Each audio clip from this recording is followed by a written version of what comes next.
జై శ్రీమన్నారాయణ.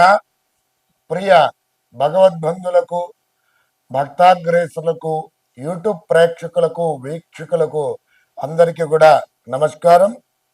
ఉగాది శుభాకాంక్షలతో అందరికీ కూడా స్వస్తి శ్రీ విశ్వావసు నామ సంవత్సర శుభాకాంక్షలతో ద్వాదశ రాశుల వారికి మరి గోచార ఫలితాలు ఏ విధంగా ఉండబోతున్నాయి అనేటువంటిది ఈ వీడియోలో తెలుసుకుందాం. విశ్వావసు నామ సంవత్సరంలో మరి ముఖ్యంగా కన్యా రాశి వారికి ప్రతికూల పరిస్థితులు ఏమిటి, అనుకూల పరిస్థితులు ఏమిటి, గోచారం ఏ విధంగా ఉండబోతుంది, ఏ దేవతార్చన చేసుకుంటే బాగుగా ఉంటుంది, పరిహారాలు ఏమిటి అనేటువంటిది ఈ వీడియోలో తెలుసుకుందాం. మరి కన్యా రాశి వారు ఏ నక్షత్రాల వారు అవుతున్నారు అని కనుక చూసుకున్నట్లయితే ఉత్తరా నక్షత్రం 2, 3, 4 పాదములు, హస్త నక్షత్రం 1, 2, 3, 4 పాదములు, చిత్తా నక్షత్రం 1, 2 పాదముల వారు కలిసి కన్యా రాశి వారు అవుతున్నారు. వీరి యొక్క జాతక లక్షణాదులు కనుక గమనించినట్లయితే అందమైనటువంటి సుందరమైనటువంటి రూపలావణ్యం కలిగినటువంటి వారు, భోగభాగ్యములు సుఖములను అనుభవించేటువంటి వారు, మృదువైనటువంటి శరీరం కలిగినటువంటి వారు, నీతిపరులు, సత్యవంతులు, మరి మంచి వాక్చాతుర్యం కలిగినటువంటి వారు, మృదువైనటువంటి శరీరం కలిగినటువంటి వారు, నీతిపరులు, అలాగే మంచి ప్రకృతిని ఆస్వాదించే మనస్వభావం కలిగినటువంటి వారు, ఇతర ప్రదేశముల యందు నివసించడానికి మరి అధికంగా మక్కువ చూపేటువంటి వారు, మంచి ప్రియవచనములను పలికేటువంటి వారు, అలాగే బంధువులకు మరి మిత్రులకు మరి ఉపకారం చేయాలని చెప్పేటువంటి మనస్వభావం కలిగినటువంటి వ్యక్తులుగా వీరిని చెప్పుకోవచ్చును. అలాగే మంచి వ్యాపార దక్షత, నైపుణ్యం కలిగినటువంటి వ్యక్తులుగా వీరిని చెప్పుకోవచ్చును. అలాగే నృత్య, గీత, పుస్తక, వాయిద్యాది, చిత్రలేఖనాది వివిధ మరి కళల యందు ఆసక్తి, ప్రావీణ్యం కలిగినటువంటి వ్యక్తులుగా వీరిని చెప్పుకోవచ్చును. ఈ కన్యా రాశి వారికి మరి ఈ విశ్వావసునామ సంవత్సరంలో దేవగురువు అయినటువంటి బృహస్పతి ఏ విధమైనటువంటి ప్రతికూల అనుకూల పరిస్థితులు కలగజేస్తున్నాడని కనుక చూసుకున్నట్లయితే ఈ కన్యా రాశి జాతకులకు 30వ తేదీ మార్చి 2025 అంటే ఉగాది నుండి మరి 15వ తేదీ మే 2025 వరకు కూడా దేవగురువు అయినటువంటి బృహస్పతి 9వ స్థానంలో సంచారం పూర్వకంగా ఏమిటి అని అంటే నవమ స్థానంలో ఉండటం పూర్వకంగా అర్ధంచ స్వకులాచారం, గృహలాభం, శుభోజనం, నిత్య స్త్రీజన సంపర్కం, నవమాస్థే భవేత్ గురవు అనేటువంటి శాస్త్రవచనం రీత్యా ముఖ్యంగా గనక గమనించినట్లయితే అనుకూల పరిస్థితులే కలగజేస్తున్నాడు. ఏమిటి అని అంటే ఆర్థికపరమైనటువంటి లాభాలు అనేటువంటిది కలగడం, వ్యాపారంలో వృద్ధి చెందడం,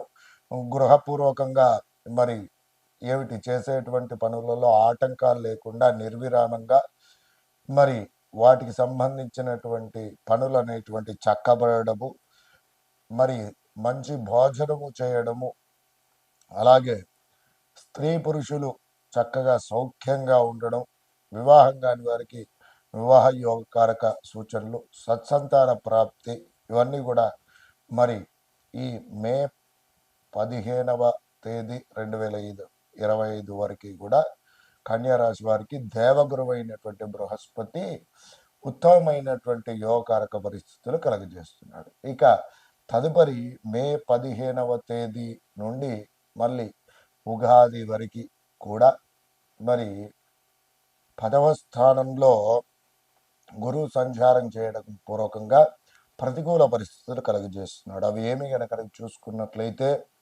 ధాన్యనాశోధన ఛేదాం, వృధా సంచరణ భయం, స్వజనే ధూర్క్షణం చైవ దశమాస్తే యదౌషణో అనేటువంటి శాస్త్రవచనం రీత్యా ధనధాన్య నష్టాలనేటువంటిది కలగడము, మనస్సున భయం కలగడము, అలాగే బంధుజనులు దూషించుట, శరీరమున వాతరోగం ప్రవేశించుట, కుటుంబపరమైనటువంటి ఆర్థికపరమైనటువంటి ఇబ్బందులు, అనుకున్నటువంటి పనులు మరి మధ్యలో ఆగిపోవడము, విరోధములు, సంతానంలో కూడా విరోధములు అనేటువంటిది కలగడము, ప్రయాణదులలో విరోధాలు సంభవించడానికి అవకాశాలు, ఉద్యోగులకు బదిలీ కావడం పూర్వకంగా మనస్సు చాంచల్యము, వ్యాపారస్తులకు ఆర్థికపరమైనటువంటి పురోభివృద్ధి సాధించలేకపోవడము, అలాగే ప్రభుత్వపరమైనటువంటి పర్మిషన్స్ రీత్యా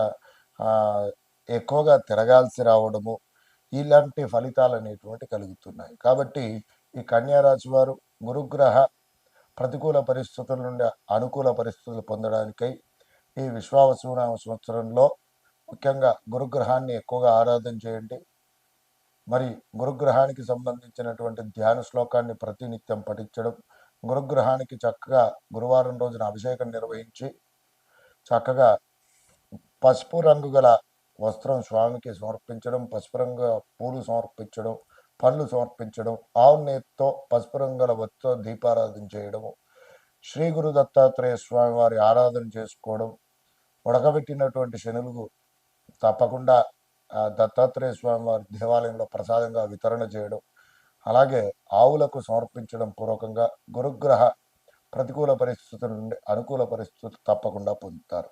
అలాగే వీటితో పాటుగా కర్మకారకుడైనటువంటి శనేశ్వర భగవానుడు గనక చూసుకున్నట్లయితే ఈ సంవత్సరం మరి వీరికి కన్యారాశి వారికి సప్తమ స్థానంలో సంచారం పూర్వకంగా ఏ విధమైనటువంటి పరిణామాలు కలుగజేస్తున్నాడని గనక చూసుకున్నట్లయితే వ్యాధిపీడ ప్రవాసంచ అంతఃక్లేశం మహద్భయం అర్ధనాశం మనస్తాపం సప్తమస్థానకే శనవు అనేటువంటి శాస్త్రవచనం రీత్యా శుభ కార్యక్రమములు చేయటం వలన ధన వ్యయం కలుగుతుంది. పాడి పరిశ్రమ అనుకూలించకపోవడము, స్థానచలనము, ఉద్యోగస్తులకు బదిలీ కావడం, ప్రయాణముల పూర్వకంగా అప్పు చేయాల్సి రావడము, అనుకున్నటువంటి పనులు చేజారిపోవడము, డబ్బులు సకాలంలో రాకపోవడము, ఇలాంటి పనులు అనేటువంటిది ఎక్కువగా జరగబోతున్నాయి.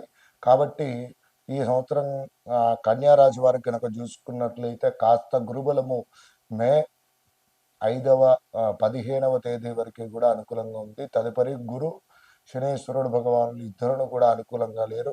కాబట్టి శనేశ్వర భగవాను కనుక చూసుకున్నట్లయితే పరిహార మార్గాలలో పూర్వకంగా ప్రతి నిత్యం కూడా శివ పంచాక్షరి నామజపాన్ని చేయండి. ప్రతి శనివారం ఆంజనేయ స్వామి వారి యొక్క ఆరాధన చేయడం, శనివారం రోజున శనికి తైలాభిషేకం చేయడము, శమి వృక్ష ప్రదక్షిణాలు చేయడము, అలాగే శనికి నల్ల నువ్వులతో అర్చన చేయడము, నువ్వులు బెల్లము కలిగినటువంటి ఉండలుగా చేసి ఆవుకు నైవేద్యంగా సమర్పించడం, విధంగా చేయడం పూర్వకంగా ఉత్తమోత్తమైనటువంటి పరిస్థితులు పొందుతాయి. అలాగే ఈ కన్యారాశి వారు ఏదైనా ఒక శనివారం రోజున తప్పకుండా శివాలయంలో అన్న సంతర్పణ కార్యక్రమం నిర్వహించినట్లయితే ఉత్తమ స్థితిగతులు పొందుతారు. అలాగే వీరు ఏ దేవతార్చన చేసుకుంటే బాగుంటుందంటే తప్పకుండా శ్రీమన్నారాయణమూర్తి స్వామివారి యొక్క శ్రీ విష్ణుమూర్తి ఆరాధన చేసుకున్నట్లయితే ఉత్తమమైనటువంటి యోగకారకమైనటువంటి పరిస్థితులు పొందుతారు. అలాగే వీటితో పాటుగా శ్రీ విష్ణు సహస్రనామ స్తోత్ర పారాయణ చేయడం చాలా ముఖ్యమైనటువంటిది. అలాగే ప్రతి నిత్యం కూడా పఠించవలసినటువంటి నామజపం కనుక చూసుకున్నట్లయితే ఓం ప్రీం పీతాంబరాయ నమః అనేటువంటి నామాన్ని ప్రతి నిత్యం 27 సార్లు పఠించండి. ఉత్తమోత్తమైనటువంటి పరిస్థితులను పొందండి. నమస్కారం.